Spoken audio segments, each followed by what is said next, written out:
So we're talking about how the wind is going to affect the estuarine circulation, and we say that one way in which it can affect it is through mixing. So we're talking about how mixing could affect, again, through a very parametric way right now.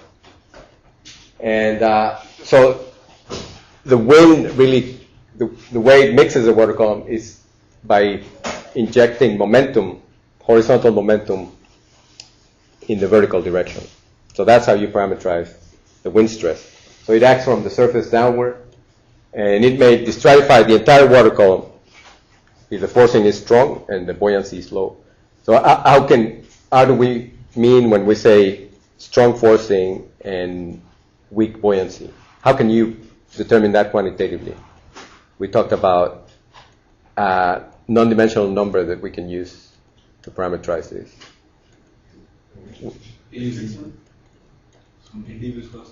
Yeah, but the Richardson number. So that's practically the Richardson number parameterizes this competition that we're talking about. Okay, but also the wind can produce more exciting things. Well, no, mixing is very exciting, but also circulation. And the wind-induced circulation can compete or act in concert with estuarine circulation. In what instance will wind forcing act with the estuarine circulation? With the estuarine circulation.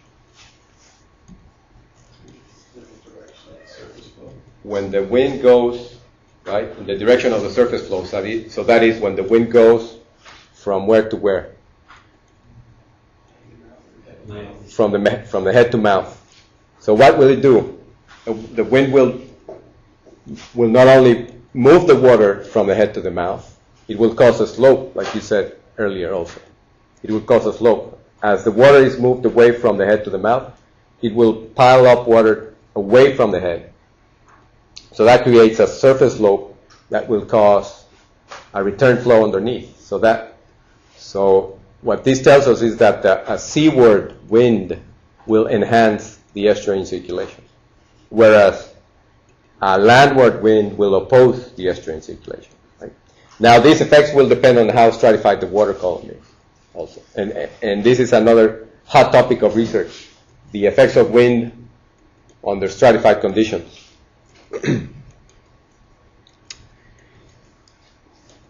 When the water is stratified, what's going to happen at the pycnocline if the water column is stratified, before we look at this?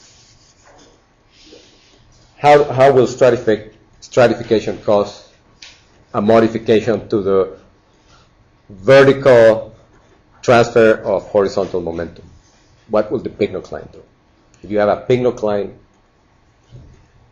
what does it do? What is the eddy viscosity at the pycnocline? How much friction is there at the pycnocline? Very little, right? So the eddy viscosity goes to zero at the pycnocline, at a strong interface. So we're talking about if there's a strong stratification, what happens then?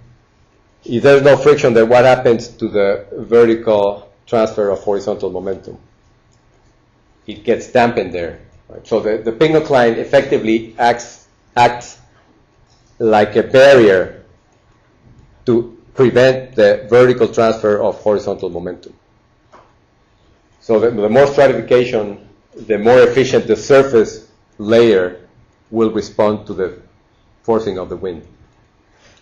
If there's no stratification, then there is a communication of the horizontal momentum, a vertical communication of the horizontal momentum throughout the water column, depending on how deep the water column is and how strong the wind is. But it can penetrate throughout the water column if there is no wall, in this case a pycnocline, to hinder that transfer of momentum. So under stratified conditions, you will expect a return flow. As we talked about, the wind stress will drive the water, the surface water, from left to right. It'll pile up water toward the right, and that slope in surface elevation will cause this return flow.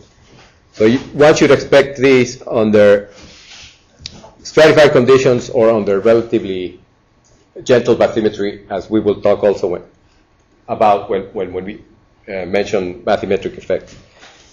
But when there's less stratification, then the wind stress, the momentum communicated to the water by the wind stress will extend throughout the water column in some cases. But the point is that when you have a bidirectional response to the wind, like in the left panel, then you're going to have a net transport that is close to zero.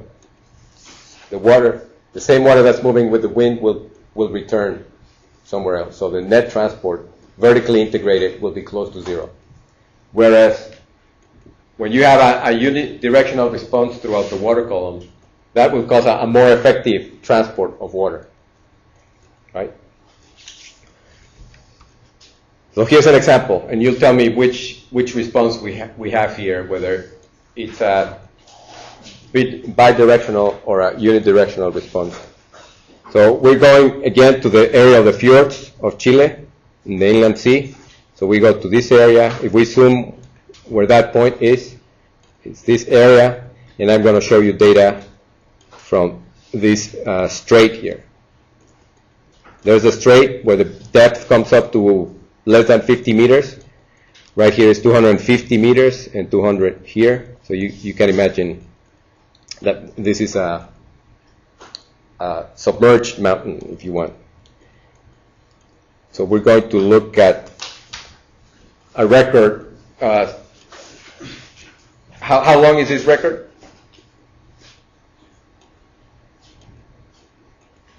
You see it in the x-axis.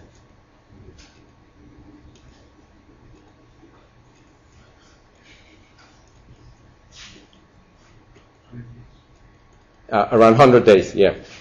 So a little more than 3 months.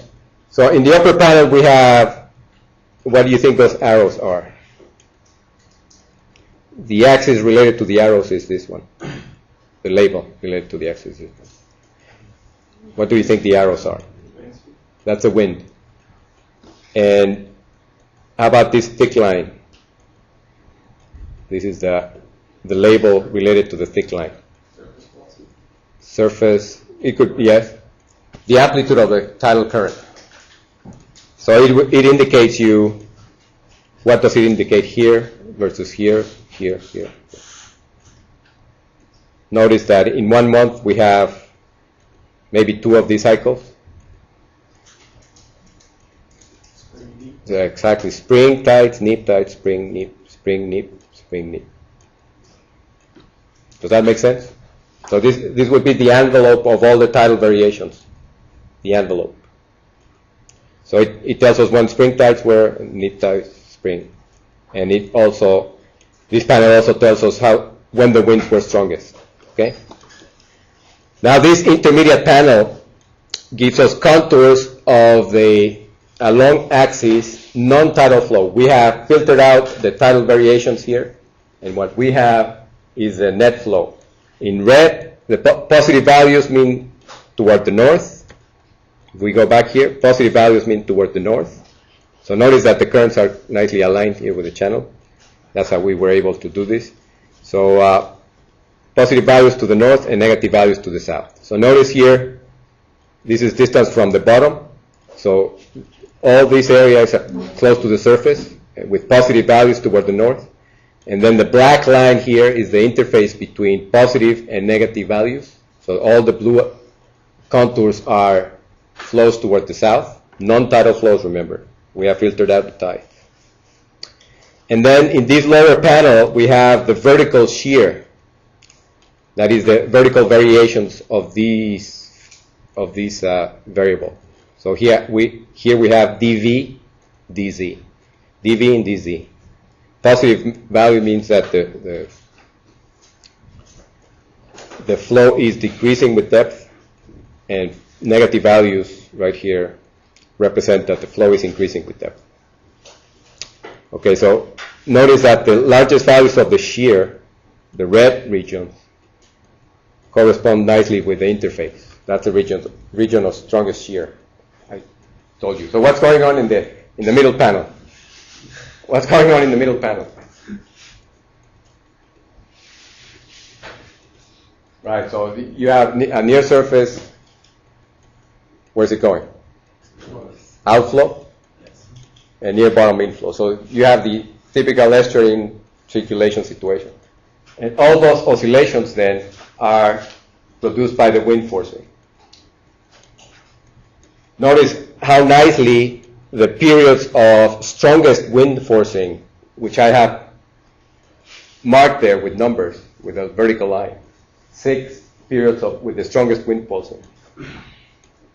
Notice what happens to the interface when the wind blows strongly.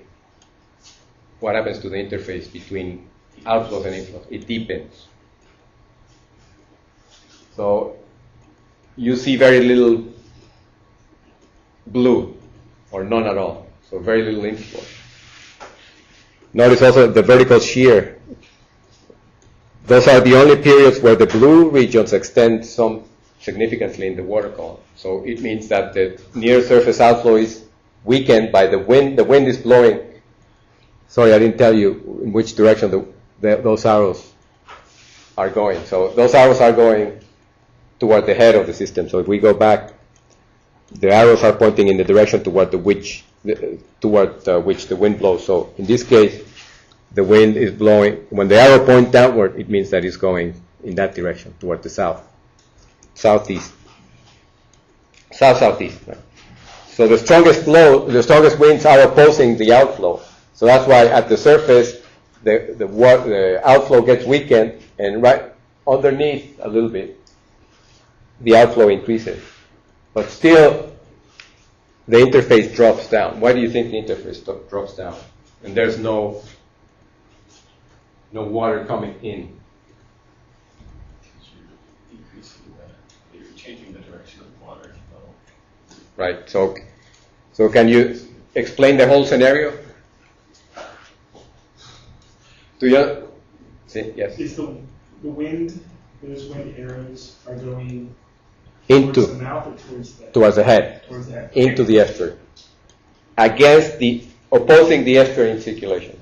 In north is north. In going towards the head? North is toward the mouth. Towards the mouth. So in this case, the arrows here are pointing toward where the wind is going. So toward the south, right? Those arrows are pointing toward the south, southeast. So toward the head of the estuary. So this is a situation in which the wind is opposing the estuarine circulation. So you get water piling up on the head, right, and decreasing the return flow. That's right. Did you get that? So the wind blowing toward the head drives water toward the head. It piles up water toward the head. So that sort of weakens the surface outflow, as you can see there. You can barely see it weakening. But then it produces a wind-driven outflow that will oppose the density-driven inflow. And that's why you don't see density-driven inflow. Or you see very weak just here. Because here you don't see inflow, you don't see inflow here. Weak inflow here, you don't see inflow here, nor here. So what kind of response is this? Is this a bidirectional response or a unidirectional response of the wind? So if we go back to this diagram, which of these two responses are we getting in this beautiful observation? On the left. Right, the one on the left. Does that make sense? So that's a real situation, no cartoon. Now let's try to average these vertical profiles in time. So look at the middle panel only. Try to average those profiles that we're looking at in the middle panel over time. So if you average over 100 days, what's a profile? What's a mean profile? Can you describe it?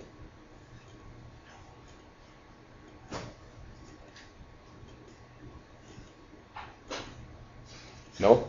Describe the velocity. Right. Or just in colors if you want. Yeah. So mean outflow on the surface and mean exactly. You have the estuarine circulation, right? So that would be the density-driven flow. The mean over these 100 days, that would be the density-driven flow. And all the oscillations that you're seeing here are the modifications by the wind of the density-driven flow. This is a very clear example of that interaction. And the reason I say that it's very clear because we don't see any modulation by the tides here. We don't see a fortnightly modulation. As we will see in the next class, we'll see in the next class how this fortnightly modulation in the tides can change the density-driven circulation.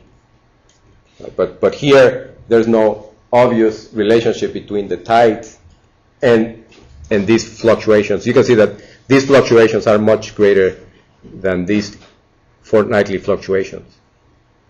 And also, if you try to make a relationship between neap tides and what happens here, it's not clear. Or spring tides and what happens here is not clear either. So these oscillations are basically driven by the wind.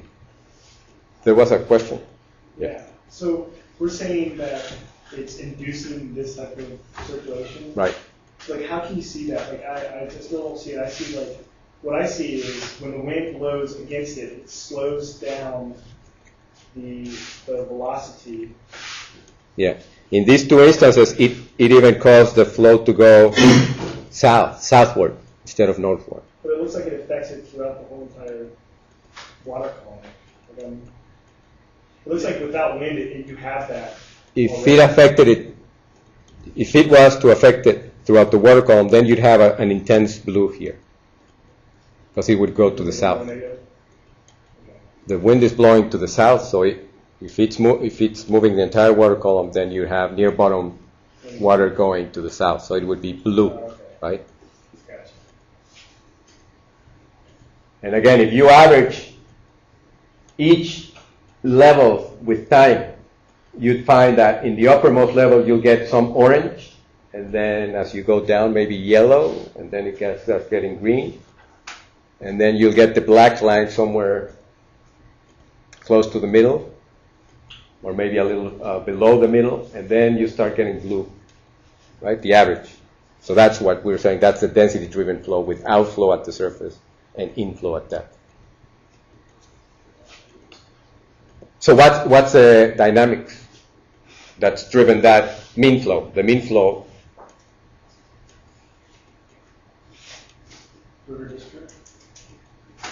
The dynamics. When I say the dynamics, I mean you need to think about momentum balance. What are the terms in the momentum balance that contribute to that flow, to the two-layer circulation? Friction that balances the pressure gradient. So pressure gradient balanced by friction, essentially. But we're in a fjord. What did we say about fjords? That in fjords we'd have pressure gradient balanced by advection, as somebody said back there, I think, advection. But in this case, I think that the water column gets so shallow and the tidal currents get so strong that there's a lot of friction. So the frictional effects overwhelm the advective effects in this particular point where we have the observation. So you have to keep in mind that these frameworks that we propose are general, but you have to be careful in your specific study area how those frameworks might be affected. So if you go out of this, if we go back to the picture, if you go out of this area, away from this area where the tidal currents accelerate and the mixing gets strong, then right around here probably it's pressure gradient with advection. Right around here. So that would mean that around this point you probably have a gyre, an eddy. But here, because there's so much frictional effects, then advection gets overwhelmed by friction. So is that a sill? Right, a sill. All right. I include this example just to illustrate what it could do in the coastal ocean, what winds can do in the coastal ocean too. don't know if you can see what happens around the point here. Okay, you can see. You see that plume? Sort of. Can you or can't you?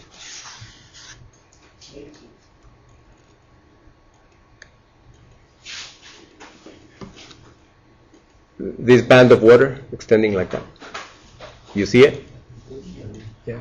So this illustrates very nicely the wind-driven flow dragging the surface layer. What do you think is this material? Why can we see this band of water here at the point? Why do you think? What do you think is happening? I don't know if we can see it better there or there. Same. It could be sand, or it could be finer than sand. Sand would precipitate very quickly, but it doesn't matter what it is. It's just suspended material. Why do we have suspended material there associated with the point? Well, first of all, in what direction do you think the wind is blowing?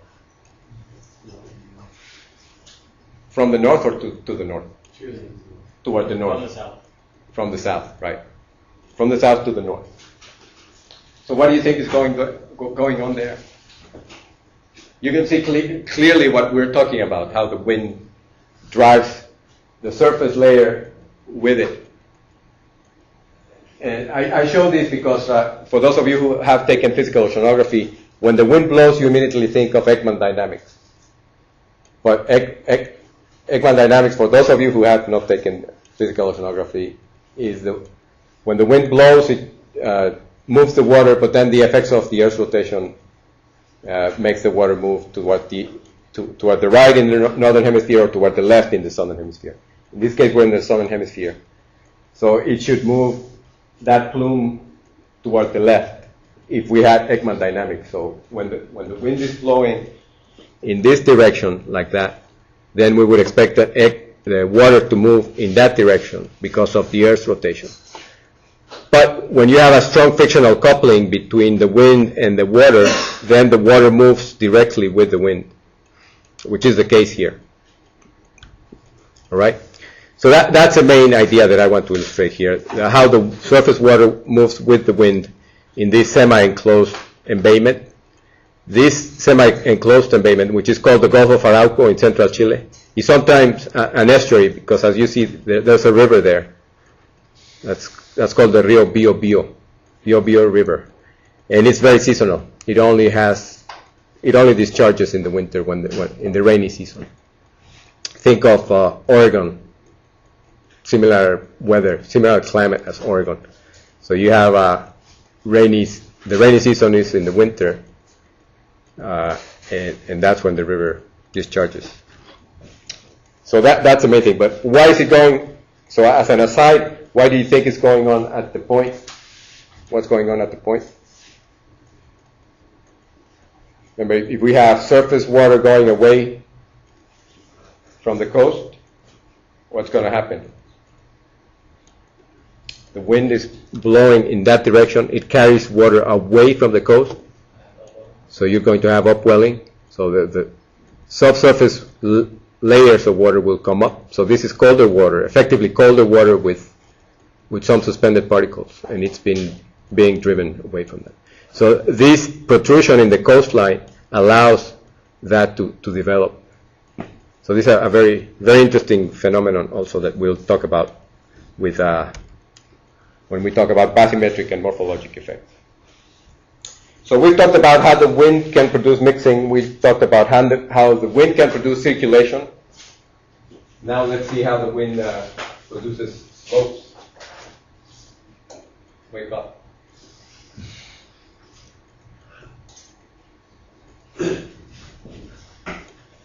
So we can determine that quantitatively from the vertical integration of the linearized U momentum equation. So what do we mean by linearized? When we say linearized, what can we eliminate? What can we neglect? What term can we neglect? The advective term. And with no rotation, it means that there's no Coriolis. At steady state, which means that the local acceleration is not appearing. So we have the pressure gradient being balanced by friction, but friction integrated vertically. And with that, we have the boundary condition at the surface, which is the wind stress minus the bottom stress minus the bottom stress. So this is a vertically integrated momentum balance. So the slope will be related to the wind stress like that, with that relationship. So if for just here for the sake of argument, if we ignore the bottom stress, then we have that a westward wind stress. A westward wind stress would have what kind of sign? Positive or negative? If it's going to the west, to the negative x. So it'll have a negative sign. So that means that d8 dx will be, it says there, negative slope. So graphically we can see it evidently here. When the wind stress is negative, the water will be piled up from x2 to x1. So we can draw the surface elevation like that. Piling up, the water is piling up from x2 to x1. And quantitatively, we can determine this. And you could try that if you wanted.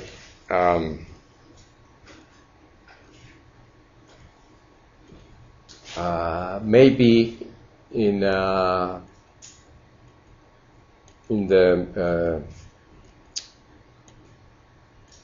St. Andrews Bay, there is a sensor outside the mouth, a pressure sensor outside the mouth, and there are other sensors that are being deployed. Actually, they have been deployed. Last month they deployed, NOAA deployed a bunch of sensors. So one of you could look at this as part of your project. It's a relatively straightforward project to look how the slopes inside St. Andrew Bay are related to this relationship. Can you explain the slopes inside the estuary with this simple relationship? In many cases you can. So that's a nice and easy project. So when you have a westward wind, you have a negative slope. All right. So some examples in the Chesapeake Bay. These are results from numerical model simulations.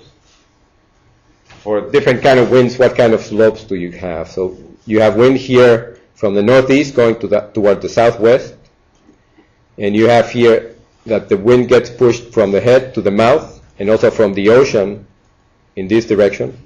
Blue is a lower elevation than yellow and orange. So what this means is that the water is piling up from the head toward the mouth. Notice how the water gets piled up toward this corner of the Chesapeake Bay with northeasterly winds. So you have a water piling up here with northwesterly winds, that is southeastward winds. What happens to the surface elevation? Can you describe it? Can anybody describe what happens there? The wind is blowing like that.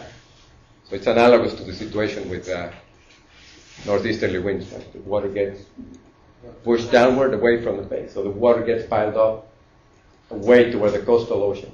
So there's a depressed sea level at the head and increasing toward the mouth. How about with southwesterly winds?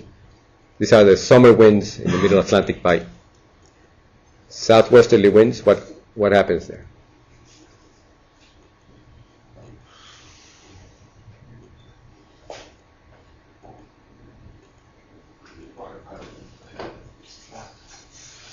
It's obvious, right?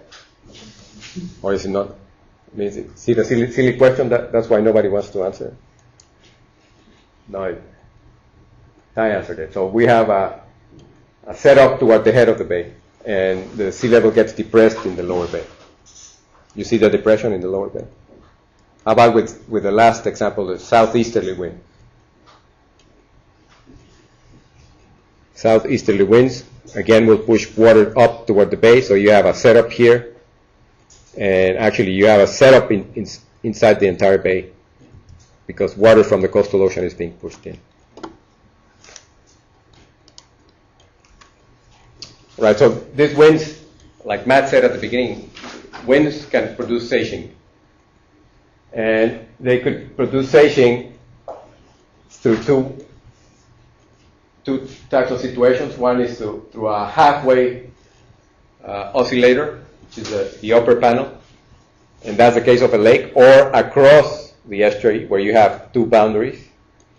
So across an estuary or a fjord, in a fjord you actually tend to see this seiching across the fjord, and it's relatively easy because the fjords are short, so you have a short period of natural period of oscillation. So that's a half wave oscillator, and this is a quarter wave oscillator when the wind blows along the basin. So you have to force the system at the natural period of oscillation in order to have some sort of resonance or seiching. So in the case of the quarter wave, that is the basin open at one end, the natural period of oscillation is given by this, 4 times the length of the basin divided by the square root of, it says GD there, but we call it H. So part of your morning say. And for the basin with two boundaries, like a lake or across any estuary, the natural period of oscillation is twice the length. In that case, the length would be this distance divided by the square root of GH. If you remember, more generally, we have this expression for different modes of oscillation. So for the first mode, that's 4 times the length of the basin divided by. And again, we use the example of a bathtub here to see at what frequency or at what period you need to force your bathtub to generate a seiching. So that can happen in estuaries too. So the other mechanism that causes subtidal variability is from atmospheric pressure or barometric pressure. So we can see how large that effect is by looking at these relationships. The horizontal density gradient or the surface slope in the water elevation can be related to the horizontal pressure gradients in atmospheric pressure. So if we integrate in X these two, what we get is that the changes in sea level are proportional to the inverse.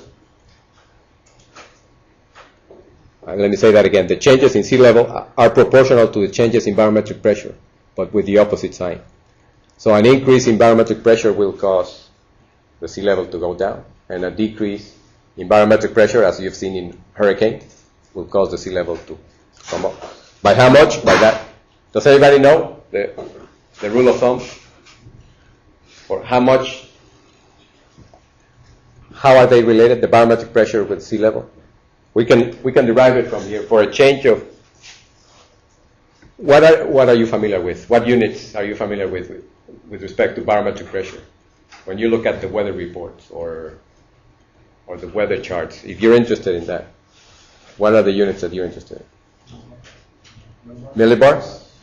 So yes, so for 1 millibar change of pressure, how much? So if we put 1 millibar here, how much does the sea level change? But here, the pressure needs to be in what units? Not millibars, but what's the international system? Pascal. So how do you relate millibars with Pascal? 100 pascals, 1 millibar. There you go. Very good. There are many countries that report, when you look at the weather reports, they talk about hectopascals, 100 pascals, which is the same as millibar. So 1 millibar equals 1 hectopascal. So what we have here is that 1 millibar equals 100 pascals. So if you put 100 pascals here, density is 1,000, gravity is 10, so you have 100 over 10,000. So that gives you 1 centimeter. So that's a good rule of thumb. 1 millibar change of barometric pressure equals to 1 centimeter change in sea level, but with the opposite sign. So let's look at an example of a hurricane in Chesapeake Bay. The upper panel shows the wind stress, showing the direction toward which the wind blows. And then this is spring and nip tide. So this is again the tidal current amplitude. Notice that we go from August 7th to the 23rd. So that's how many days? 16 days. So 7 days between spring and nip tides here. Spring and nip. So we have a nor'easter. Have you heard of nor'easters in the Middle Atlantic, right? The nor'easters that cause storm surges. I think they occasionally affect here the coast of Florida, do they? The northern coast of Florida. Nor'easters that cause storm surges. So in the Middle Atlantic, you have these in late summer and the fall. So you have one nor'easter here, and then you have this nor'easter associated with the passage of Hurricane Felix back in 1995. So what happened there is that the surge is this middle panel. That's the storm surge, which is the difference between the observed sea level and the predicted sea level, or what's called also the meteorological tide. So meteorological tide and storm surge are equivalent. So you have here during this nor'easter, the sea level went up to 0.6, almost 2 feet above the tide, and then with Felix you had these two peaks. And what happens with Felix is that it hit. Well, no, it didn't hit. It just skirted over the lower Chesapeake Bay. Then it looked around and came back and did it again. So that's what you see here in the wind. The first passage and then the second passage. And then you see here the two peaks in the surge. And then down here you have the barometric pressure. And I don't know what those phone signs represent. But what this is showing is that delta eta equals delta P over rho G. And then it says down here that delta P, that is a change of pressure of 1 millibar, or that is 100 pascals, equals a delta eta of 1 centimeter. That's what it says there. Nice translation. Yeah, it's because it's all symbols. You can represent them with different symbols. Right. So the point here, let's look at the hurricane. The surge went up from, let's say, 0.15 to 0.65, so an increase of 50 centimeters. The barometric pressure went down from 1,015 millibars, or 1,015 hectopascals, to 1,005 millibars, or hectopascals. So a change, a delta P of how much?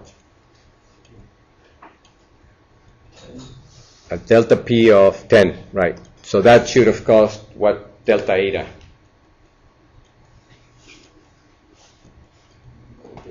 10 centimeters, right.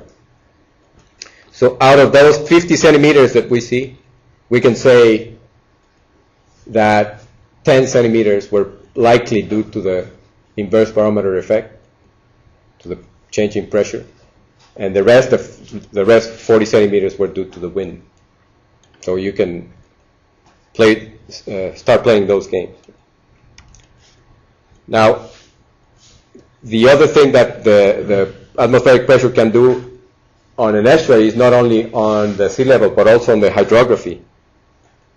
Let me go back here, and I'm going to show you two hydrographic sections in the lower Chesapeake Bay. One that was done here during spring tides, where the gray bar is located.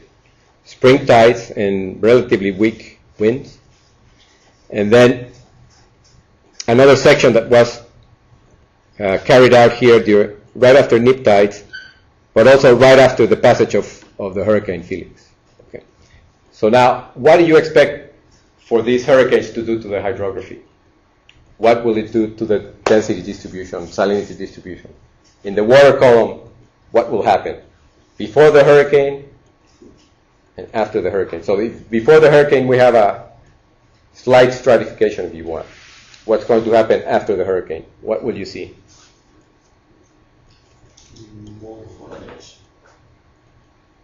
More mixed. I think that's what everybody said, right? That's what we expected. But obviously, nature always gives you surprises. We have those two cross sections before the hurricane in the upper panel, after the hurricane in the lower panel. And what we're looking at is CTD profiles obtained at those crosses that you see here in this chart. And we're looking at these two panels, we're sitting in the Atlantic Ocean looking into the estuary. So this coast is that coast, and this coast is that coast. Right? And we're looking at three variables here. The dark contours represent salinity, the white contours represent temperature, and the colored contours represent density. Okay. So what's wrong with this picture? Before the hurricane looked, it was slightly stratified, sort of mixed, sort of stratified. But after the hurricane, look at that. What do you think happened? After the hurricane, it got more stratified. How could that have happened? Let me go back and show you. The hurricane was right here, so we went maybe 3 days after the hurricane passage, and right after nip tide.